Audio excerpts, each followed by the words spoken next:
ongazi ukuthi isibaya siyabiyelwa, wenzile nje izinto wathi usazenza wabona kuhamba kahle wathi cha kuyazenzakalela. Mawuke wabona into lenhle yenzeka, kusuke kunento thize behind leyenza leyo nto ukuthi ichubeke iye phambili njengoba iyihle ithandeka noma ke ileso simo lengeso. Naku ke lana ke bekuphilwa kumnandi ukakabiyeli wenza iphutha wase lo muntu lona suyahamba. Sekufunakala wenze njani lapho? Sekufunakala lo muntu lo abuye ekhaya. Ubuya ndlelani? Kukhona ke emasiko lenziwako lapho sobuyisa inkomo yakho esibayeni. Sekudingakala ube nani lapho? Kuyadingakala vele ukuthi ibe khona into leyinsila yalo muntu noma ke leyimpahla yalo muntu noma ke leyisithombe salowo muntu.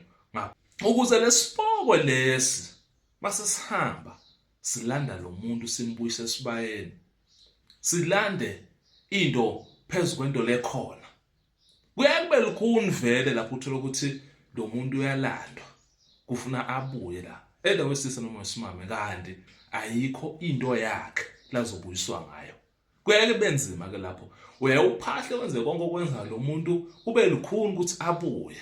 Ingakho kubalekile ukuthi vele uthanda ungathandi mangabe lento ufuna ibe khona usasemnandi, ufuna lesibaya vele usibiyele ngezindlela ezinamandla ukuze sinoma ngabe lento seyiyacala seyiyaphuma endleleni seyaphuma esipolweni, ikwazi ukuthi lento lena yokubiyela lo yenzile ikwazi ke ukugcinela ke leso simo salowo muntu wakho ke akwazi umuntu ukuthi angabe selomuntu lo uyakuhlupha ukuhamba kwesikhathi. Sibonile ke abantu abaningi bakhala lo muntu usongishile lo muntu usohambile lo muntu bengisamthenze lo muntu benginje boka kabiyeli.